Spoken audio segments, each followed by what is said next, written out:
What's up, everybody? Welcome to my my vlog. It's PD, and I'm at the Deadpool and Wolverine premiere junket, trap junket. I'm in New York City, and this is the first time I've done anything like this. So what we're gonna do is we're gonna interview the cast of Deadpool and Wolverine, cast and director of Trap, go to the Deadpool premiere, share as much of it in this video as I can. Getting here was crazy. There was a global tech outage, which meant the airport was a zoo. When I finally got here, got in the car, had to take Zoom meetings in the car. Then went to the comic book shop, grabbed a couple comics to get ready to do the thing that I like to do with the actors. And now it's very early. I'm on my way to a footage screening of Deadpool and Wolverine. I'm gonna see the first 40 minutes, and then an hour after that I have to go straight to the Deadpool and Wolverine junket. This is not normal. Usually you come in and they'll screen the movie for you the night before, and like the whole movie the night before, and then you'll do your interviews. You'll have all night to come up with your questions, all morning to come up with your questions. This morning I woke up at 7:15, which is 6:15 Central Time for my body, but you know, it's not complain about it early, but it's early, and I had to go straight over here to see these 35 minutes, so hopefully they're delicious. All right, got my ticket. I'm following Jake Hamilton and Kevin McCarthy around, going to see the first. Oh, there he is. Do a little dance, make a little pool, get Wolverine tonight. Is that how it goes? So we're gonna see the first 35 minutes. This will be very exciting stuff. Hopefully. Wolverine's in it. I bet Wolverine is in it. Also maybe Deadpool. Well, in the first 30 minutes. That's where my predictions end. Oh, the old don't mind if we do. Oh, this is gonna be so cool. Hell yeah. Man, that footage is fantastic. It starts out so good. The music is great. The action is great. The self-awareness is genius. I have theories. I wrote down so many thoughts that I don't know when I'm going to release this video. I don't want to like drop spoilers in here if you haven't seen the movie yet. Man, it was good. Oh, it was so good. This is definitely the most important junket of the year. I really want to ask Hugh about Avengers and X-Men casts. Like the original casts, because I grew up watching both, and I always wanted to see a crossover with the original X-Men actors and the original Avengers actors. So I'm gonna ask him if he thinks about stuff like that. It's gonna be a heck of a day. It is 10:15 in the morning. I am dressed except for this. I'm gonna wear this, of course. I just don't want to get it wrinkled because I have my backpack on. My check-in time is 10:20. First interview with Wendy Jacobson, then Emma Corrin and Matthew McFadden, and then there's a press conference. We've got Sean Levy, Hugh Jackman, and Ryan Reynolds, of course, and then Kevin Feige, the biggest interview of the year. So just gotta go straight that way, I guess. Get to the other hotel, and then I check into another hotel for the Trap junket once I'm done with my interviews. I just gotta take my stuff with me because I don't have that hotel room anymore. All right, I'm just going. Gotta go. One thing about these junkets, they are always in really nice hotels. Hello, how you doing? Oh, I'm good, thank you. I'm headed to the Deadpool junket. Oh, to the second floor. Second floor, all right, thank you. And then we can left up to the elevator. Okay, thanks. And as you can see, these places are gorgeous. Very, very fancy hotels. Ooh, look at this. I've been here before for previous junkets. And this is what they do. The junkets just turn the hotel rooms into studios. And you go in, you walk in, you do your interview, you walk out. Welcome to the Four Seasons for the Deadpool junket. Don't mind if we do. Let's have a good time. This is just everything is set up. All the merch. Tons of Deadpool. So much Deadpool. And Wolverine, of course. So, you know, oh, the armorized Deadpool by Hot Toys and Sideshow. I have that guy. Let's take a walk around the block. I think the embarrassment of you carrying around a toy is worth the cardiovascular benefits. So, they have the claw machine, my nemesis. They also have the Deadpool and Wolverine Xbox here with the cheeky controller. Oh man, I want this so bad. This is amazing. Wow. Look at this Xbox. I see these like sweepstakes Xboxes all the time, and oftentimes I'm like, the X-Men 97 one was dope. And I try to enter on Twitter. But if they sold this, I don't know if I'd buy it because, you know, you don't need 2 Xboxes. But, like, it's really cool. Come on. What's the back look like? Oh, just an Xbox. The cheeky controller is genius, though. What does it feel like? Oh, it feels kind of weird holding it. We meet again, and this one's free. Oh, this is why it cost me $150. Because I just do that. Oh. All right. Here we go. You have to. That wasn't even. All right, I'm going for Deadpool. I'm cursed. I'm not supposed to win this. And on the other side of this door, I'm going to interview Ryan Reynolds, Hugh Jackman, and Sean Levy. They're being interviewed right now. I would dare say this is like one of the biggest interviews of the year. So I'm just waiting out here to go. Yes. Brandon Davis comic book. Yeah, BD. Yes. Deadpool Wolverine. It's so good to see you. We talked this into fruition at the Adam Project, Chunky, didn't we? Yeah, right. I feel like it might have started with you. You were the connective tissue. Continue. Okay. It's Brandon Davis with comic book. Kevin, Deadpool and Wolverine, you guys are knocking it out of the park from what I've seen so far. Thank you. Before I get to that, yes. Since the last time we've talked, I've become a massive collector. I love Hot Toys and Sideshow. When was the last time we talked? San Diego Comic-Con 2022. 2 years ago. This is my friend Dogpool. The reason we're here at Deadpool and Wolverine. Peggy, how you feeling today, babe? All right, so out of all of the interviews today, which one did you think going in was going to be the most difficult, and which one was the most gratifying coming out? I thought Emma Corrin and Matthew McFadden would be the most difficult. Fair. Largely because I wasn't sure how to talk to them without ruining something that I saw. So then, do you think that like going into that is a little bit easier or harder because you haven't seen the movie? With this one, it wouldn't make a huge difference because nobody wants to hear spoilers. They also aren't Marvel fans. Sure. So I could have pivoted and just made it fun, and that's on me. It's not a bad interview. They were very, very polite and very friendly. But once I realized they don't care about, like, they didn't care about Marvel, they didn't watch Marvel, anything like that, they don't really have that enthusiasm for the franchise. Sure. I was like, I have my next 5 questions are all about Marvel.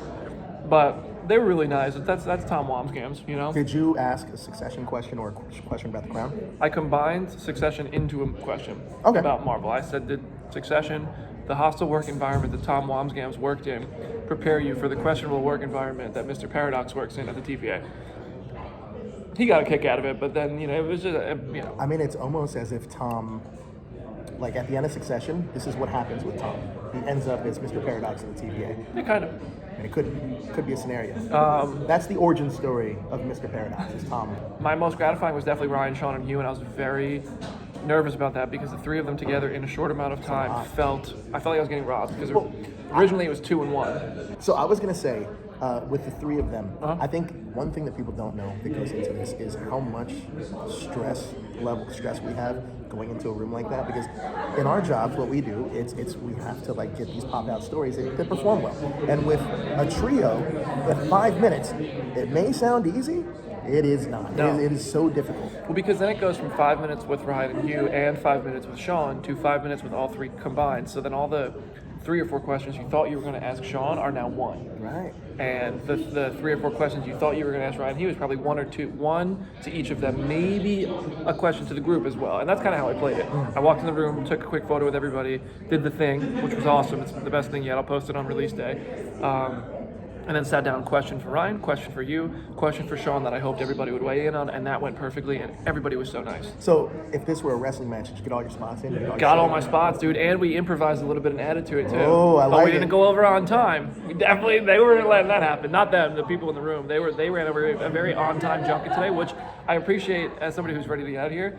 But when I'm in the moment, I'm like, damn, I could sit here for another hour with these guys. I felt like when I was talking to Hugh Jackman, there was this twinkle in his eye that was kind of like, I'm so happy to be back doing this type of role. I thought the same thing. He was so excited to talk about it. I was like, I want to talk to you more, bro. I want to talk to you more. It almost felt like he was so enthusiastic for us to see him. Yes. As Wolverine, which I was. And he looks great. And he looks great, man. That dude could play that role. Here, so is that your favorite interview?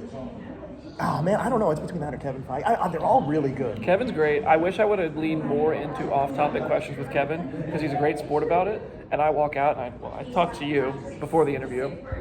Joe told me that he asked about, well, I forget. Nova. I know between you and Sean, I heard that Nova had already been covered, Fantastic Four had already been covered, so much stuff. And I know Spider-Man got covered a couple days ago.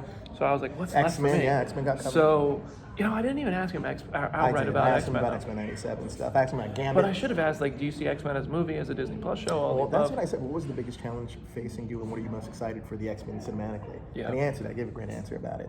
Interesting. Here's another question I have for you, and I didn't really think about this until it happened, because I've always been in your position, kind of, where I'm usually the last one out of all of us to kind of go, and I feel like that's a bit of a harder position because you're batting cleanup. Essentially, you have to figure out what everybody else already asked, and you have to pivot your questions based on the answers we got, and also the research from the night before, because many of you probably may not know this, is that they were doing interviews the day before us. Yeah, there was a virtual press day Friday. Right. Jermaine from My09. But with you going last, how does that change your process on the style of questions you're going to ask? Because 100%. that it has to be a lot harder. I mean, it's a blessing and a curse because if you go first, you're racing to beat everybody else who might ask the same questions and not know what you asked. But if you go last, you get the luxury of, I'm friends with you, I'm friends with Sean. There's plenty of people who also interviewed Kevin today that I don't know what they asked. Sure. And I sent our audio over to Comic Book. Our writers are already working on it so that if people did ask the same thing, it's great. But I like how we strategize with Sean, with, say, whoever we can talk with to say, let's not ask the same question. I'd rather we all spread the wealth. And then there's a Fantastic Four story from Cinema Blend. We're going to link to it anyway. Yeah. And that's generally more traffic if there's more stories. Out of all of the cameos that we don't know about, what are you hoping to see in Deadpool? I mean, I'll always want to see Iron Man, but this is an X-Men movie, so I feel like I have to pick a mutant. You don't have to. Iron Man's I mean, great. Iron Man is always who I'm going to pick, but that wouldn't really make a lot of sense. So, I mean, Halle Berry Storm. Ooh. James McAvoy or Patrick Stewart as Charles. I think I'd much rather see Patrick Stewart. Nothing against James McAvoy, but I think Patrick Stewart to me, because that was my Professor Xavier when Yeah, absolutely. He started it all. Yeah, Yeah, but and I feel also like then you that's have Michael Fassbender as a brilliant Magneto, which Oh, isn't a Magneto. slight at McKellen? Ian McKellen at all. But yeah, what about who's your pie in the sky? Well, everybody, most people that know me know that my favorite superhero of all time is Cyclops from the X-Men. Oh, James Marsden, baby. James Marsden. Or do is you my want guy. Ty? I like them both, but I love James Marsden. I actually wish that we've got James Marsden portraying Cyclops kind of like how he's portrayed in X-Men 97. Because I feel like that Cyclops, they got it right, man. They use his powers correctly. They make him a focal point of Actually it. a leader. And yeah, they actually Good give leader. him depth. Like, he's not just some Boy Yeah. Scout that's doing everything the right way. I like that. Imagine if they do Avengers vs. X-Men with all these people. Cyclops Anyway. is right. Just doing a little shopping now for Comic-Con and I was hoping to find something to wear to the premiere, but I think I'm going to just stick to the recycled Endgame suit, which obviously it should be cool to wear the same suit more than once. I'm having a lot of luck in Zara, I think. Ooh. I'm just going to have to buy stuff and hope it fits and try it on later, and if not, bring it back tomorrow morning. Alright, now it's time to watch Trap in this theater in the Crosby Hotel. And actually, this is the first place I ever went to a movie junket at. I saw Chappie in this theater, and they had a press conference down there and everything. First time I ever saw Hugh Jackman. It was pretty cool. How funny is that, the full circle that I'm here on this trip and, interviewed Hugh yesterday. Now I'm seeing Trap, and tomorrow going to Deadpool premiere, and tomorrow doing interviews for Trap. That was January or February of 2015. I'm so happy. I just got back from Brazil. Just wanted to thank you, just thinking so much gratitude. Someone asked me in an interview, all these characters, are they interrelated in the universe? And I was like, I said, the first time I made a movie, I swear they were never going to let me make another movie. So I never thought of it 30 years later we'd be here on movie 16 and all of that stuff. Just such gratefulness. And again, thank you guys for all of you over the years and helping me make these kind of unique approaches to movies and trying different things. And Today's the day. Deadpool and Wolverine premiere. I'm very excited. Got my necklace going. First, I have to spend a lot of time on this computer right here, just getting ready for questions because I have the Trap junket.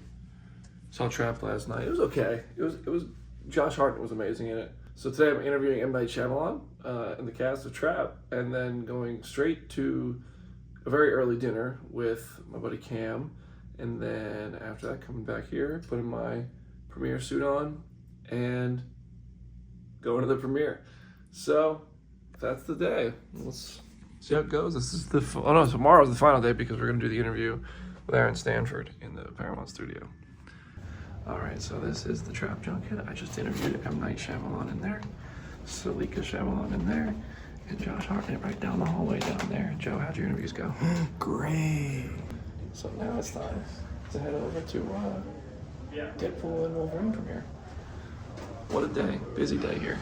Busy day here in New York. It's the last full day. And tomorrow we go home, but not before doing more interviews tomorrow morning. Yeah. Whoa. So, check out the Hot Toys first. Oh, they got the new Thor. Say what you will about Love and Thunder, but that is a sick Hot Toys figure. Ooh, good stuff. I want that one. I just bought that one. I'm out of breath from going up the stairs. I gotta work on that. All right, let's go find some comics. We've arrived at the Deadpool and Wolverine premiere. It's time to do this thing, you know what I mean? I'm not even sure what that means, to be honest with you. Deadpool has arrived. Got all the Deadpool cosplayers. And we're here. Oh, the costumes.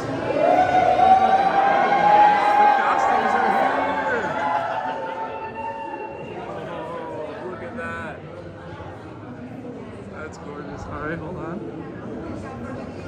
Yo. That's sick. There is Deadpool everywhere, man. This thing is huge. This is crazy. This is crazy. All right, so upstairs, this is the Deadpool and Wolverine premiere. They're gonna have a little hangout area. They're giving out free popcorn buckets and beverages. And everybody's doing interviews. Nobody's really arrived yet, none of the actors, but it's gonna be a big old night out here. They got the wig here. I'm pretty sure that's from the beginning of the movie when Wade is a car salesman. Feige's famous pizza, the Deadpool mask. That's from the original Deadpool. I guess it's coming back for Deadpool and Wolverine. And then a temp pad from the TVA. And look, Miss Minutes is on it. Yo, Miss Minutes. Let the theories begin. Uh-oh. This is amazing. There are entire aviation gin stands. Oh, there's little to-go aviation gin bottles. And just loads of aviation gin here. Look at all that. This is awesome. Oh, they have Deadpool and Wolverine on the TVA TVs in the back. This is amazing. This is going to be a very, very fun night. I just wanted to press play on the movie. Like, I'm ready to watch it right now. One more to the right. All the way right. Cam, she's right here. Yeah, one more back here. Look at that. Look at that, I'm just giving him a quick ass right here. There's Ryan. Ewan's behind this pile of cameramen and women. There he is. There's Wolverine. This is the best shot I'm going to get for this video. What a handsome devil. There's Ryan. Oh, there goes Ryan. There's Kevin.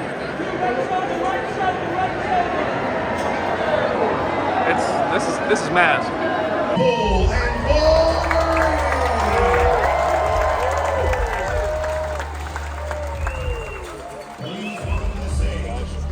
Executive producer Wendy J. I have a microphone. I'm going to say 3 words. Let's fucking go. Just walking into Paramount HQ, heading up there to do a Deadpool interview. That's gonna be cool. This is the setup here at Paramount International HQ in Global, where we recorded Phase 0 today. I was sat right there. Aaron Stanford Pyro was sat right there. We did the thing with the comic right there. Yo, the Paramount team did a bang up job on setting up this studio. Look at this. How cool is this? Yes, this is what it looks like for me. I sit here, and then Pyro's sitting right there, and we just talked about X-Men stuff sitting right here. This is my view. This is what it's like. If you were wondering. So, I'm sorry for not recording more videos of last night and today. It's been crazy. And now I gotta go straight to the airport and go home just to go back to the airport 10 hours later. Whew. I dare say that's a wrap. So if you enjoyed this video, let me know. You know, subscribe, all that stuff, whatever it is. And see you next time.